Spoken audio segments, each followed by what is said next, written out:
మధ్యప్రదేశ్కు సంబంధించి రాజ్యసభ ఎంపీగా నామినేషన్ వేసినటువంటి మీనాక్షి నటరాజన్ నామినేషన్ తిరస్కరణకు గురైన విషయం అందరికీ తెలిసిందే. ఇక ఇదే అంశానికి సంబంధించి ప్రధానంగా మధ్యప్రదేశ్ మంత్రి చేసినటువంటి వ్యాఖ్యలు ఇప్పుడు కలకలం రేపుతూ ఉన్నాయి. తెలంగాణకు సంబంధించినటువంటి ఒక నేత మాకు ఇచ్చినటువంటి సమాచారంతోనే మీనాక్షి నటరాజన్ పైన ఉన్నటువంటి కేసు విషయం బయటకు వచ్చిందనేటువంటి మాటను వారు చెప్పినటువంటి సందర్భం. ఇక స్వయంగా బిఎల్ సంతోష్ లాంటి వాళ్ళు కూడా ట్వీట్ చేస్తున్నటువంటి సందర్భం చూస్తున్నాం. అసలు ఏం జరుగుతూ ఉంది, మీనాక్షి నటరాజన్కి సంబంధించినటువంటి విషయంలో బీజేపీ తెలంగాణ నేతలు ఏమనుకుంటా ఉన్నారు అడిగి తెలుసుకుందాం. మనతో పాటుగా BJP chief spokes person Subhash మనతో పాటుగా ఉన్నారు. సార్, ప్రధానంగా మీనాక్షి నటరాజన్కి సంబంధించినటువంటి ఆ యొక్క కేసు సమాచారాన్ని తెలంగాణ కాంగ్రెస్ నేతలు ఇచ్చారు అంటూ బిఎల్ సంతోష్ ఇంటి దొంగలను పట్టుకోండి అని మాట్లాడుతూ ఉన్నారు. మీకున్నటువంటి సమాచారం ఏంది?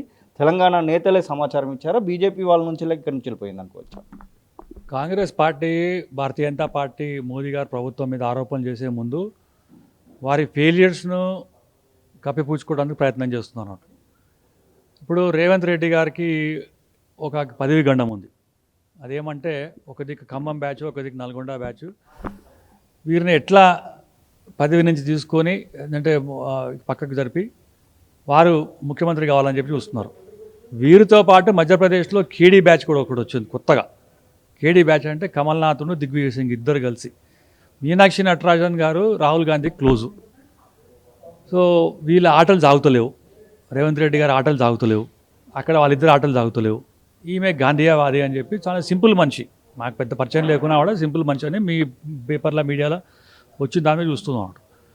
కానీ ఎలక్షన్ కమిషన్ ఆఫ్ ఇండియా ఏదైతే ఉందో that is an independent body. అందులో రిటర్నింగ్ ఆఫీసర్ ఎవరైతే ఉన్నారో వారు మీనాక్షి నటరాజన్ గారు చాలా మంచి మనిషి, వేరే వాళ్ళు మంచి మనిషి కాదు, వీరు మంచోళ్ళు చెడ్డోళ్ళు అని చెప్పి చూడరు.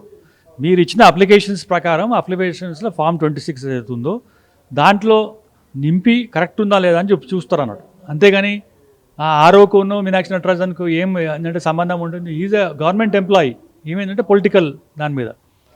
ఇది కాంగ్రెస్ పార్టీ వాళ్ళు ఏదైతే ఇంటి దొంగలు ఉన్నారో వారి మన సమాచారం ఇచ్చిండ్రు. మేము ఒకటే అండి, మేమేంటంటే మేము చాలా క్లియర్గా చెప్తున్నాం, మాది పొలిటికల్ పార్టీ.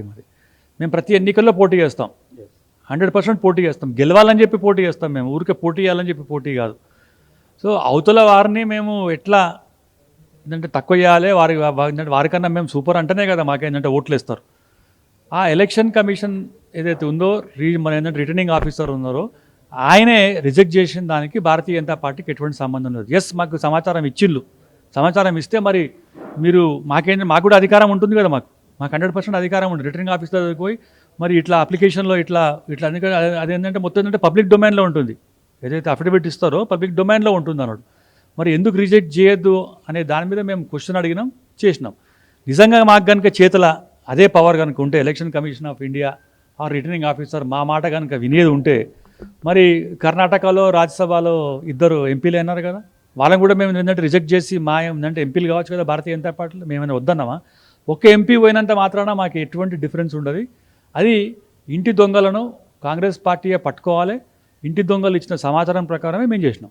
నిన్న ఎవరైతే ఆ బాధిత మహిళ ఉన్నారో పిటిషనరు తను చెప్తా ఉంది, నన్ను నాంపల్లి కోర్టు ముందట ఒక కాంగ్రెస్ నేతకు సంబంధించినటువంటి పిఎం నన్ను కలిశాడు, మీరు సీసీ కెమెరాలు చూసుకోవాలని చెప్తా ఉన్నారు.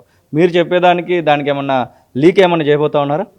ఇప్పుడు ఒకటండి, ఇప్పుడు పెటిషనర్ వచ్చిళ్ళు, పెటిషనర్ చాలా రోజుల నుంచి కోర్టు చుట్టూ తిరుగుతున్నారు. నేను కూడా టీవీలో చూసినాను.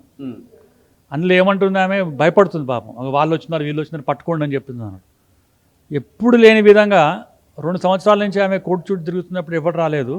ఇవాళ ఎప్పుడైతే రిజెక్ట్ అయిపోయిందో వచ్చిందంటే కాంగ్రెస్ పార్టీలోనే కదంటే వాళ్ళే కదా, క్లియర్ ఎవిడెన్స్ కదా, మేమైతే పోలే కదా.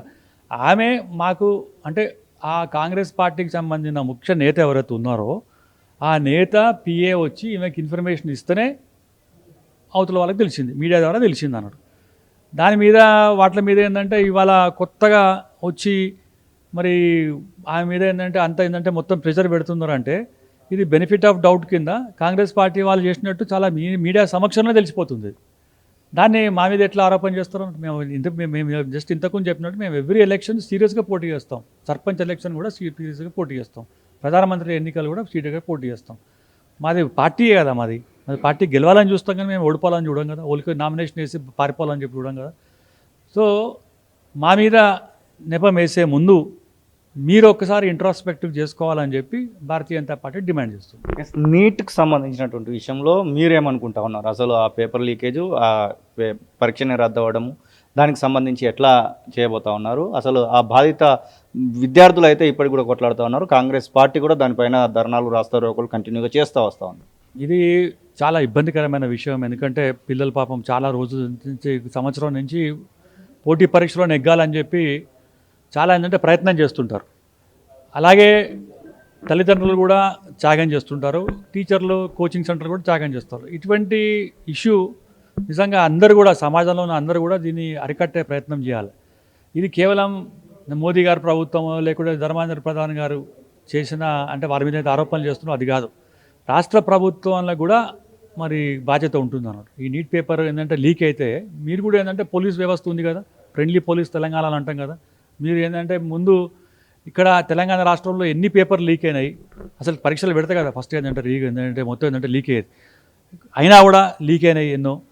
భారతీయ జనతా పార్టీ మనం ఏంటంటే మోదీ గారి ప్రభుత్వం ఎన్నో ఎగ్జామ్స్ కూడా కండక్ట్ చేసింది, ఒక్క పేపర్ కూడా లీక్ కాలే కదా.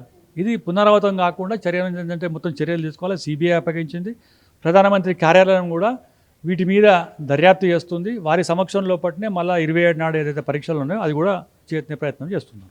ఫ్లెక్సీల రగడ మీరు కూడా చూసినట్టున్నారు. ముఖ్యంగా బండి సంజయ్కి, ఈటల రాజేందర్కి మధ్యలో ఏదో ఇబ్బంది పెట్టే విధంగా ఫ్లెక్సీలు పెట్టినటువంటి వ్యక్తులను కూడా అరెస్ట్ చేశారు. అతను బీజేపీ నేతనే.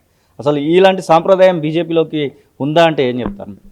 ఇప్పుడు బండి సంజయ్ గారు మాకు ఏంటంటే ప్రముఖ నేత, ఈటల రాజేందర్ గారు మా ప్రముఖ నేత. వారి మీద ఒకరి మీద ఒకరు ఇట్లా ఫ్లెక్సీలు పెట్టుకునేదంటే మంచి సాంప్రదాయం కాదు ఇది. ఎందుకంటే మేము అందరం ఒకటే లోపల కూర్చున్నామంటే మేము మాకు ఏంటంటే సమస్యలు ఉంటాయి, సమస్యల గురించి మాట్లాడతాం, డిఫరెన్స్ ఆఫ్ ఒపీనియన్ ఉంటుంది. ఆ ఒపీనియన్ ఏంటంటే మా రాష్ట్ర అధ్యక్షుడి నేతృత్వంలో కేంద్ర పార్టీ వారి ఏంటంటే మొత్తం సమక్షంలో అన్నీ మాట్లాడతాం. ఒక కుటుంబం లోపలనే చాలా ఇబ్బందులు ఉంటాయి, తల్లిదండ్రులు, పిల్లలు, భార్య, వీళ్ళ దగ్గర డిఫరెన్స్ ఆఫ్ ఒపీనియన్ ఉంటుంది. నేనంటే డిఫరెన్సెస్ ఆఫ్ ఒపీనియన్ ఉంటుంది. అన్నీ అయిపోయిన తర్వాత మొన్న కూడా చూసినారు కదా మీరు, మా రాష్ట్ర అధ్యక్షుడు ఇచ్చిన పిలుపు మేరకు రైతు గోసా భారతీయ జనతా పార్టీ భరోసా అనే దాని మీద ఒక వెహికల్లో ఎంపీలు, ఎమ్మెల్యేలు అందరూ కూర్చున్నారు కదా. అంటే మేము ఒకటే ప్లేస్లో ఉన్నాం కదా. ఎవరైనా సరే ఒక నాయకుడి మీద ఇటువంటి ఫ్లెక్సీలు పెట్టినా, ఇటువంటి తప్పుడు ఆరోపణలు చేసినా, సోషల్ మీడియాలో పెట్టినా కూడా వారి మీద 100% చర్య తీసుకుంటాం. ఆ చర్య భాగంగానే ఉన్నప్పుడు రాత్రి ఎవరైతే మా నేత అని చెప్పి అంటున్నారో వారి మీద మొత్తం సస్పెన్షన్ ఆర్డర్ కూడా ఇచ్చేసినాం. ఇది భారతీయ జనతా పార్టీలో ఉన్న డిసిప్లిన్. ఇంతకుముందు కూడా సోషల్ మీడియాలో కూడా కొంతమంది తప్పుడు కూతురు కూర్చొని వాళ్ళు కూడా సస్పెండ్ చేసినాం. ఒక ఆయన వరంగల్ నుంచి చెందిన ఏంటంటే ప్రముఖ నేత పోయి టీవీలో మాట్లాడితే కూడా రాత్రే సస్పెండ్ చేసినాం అన్నట్టు.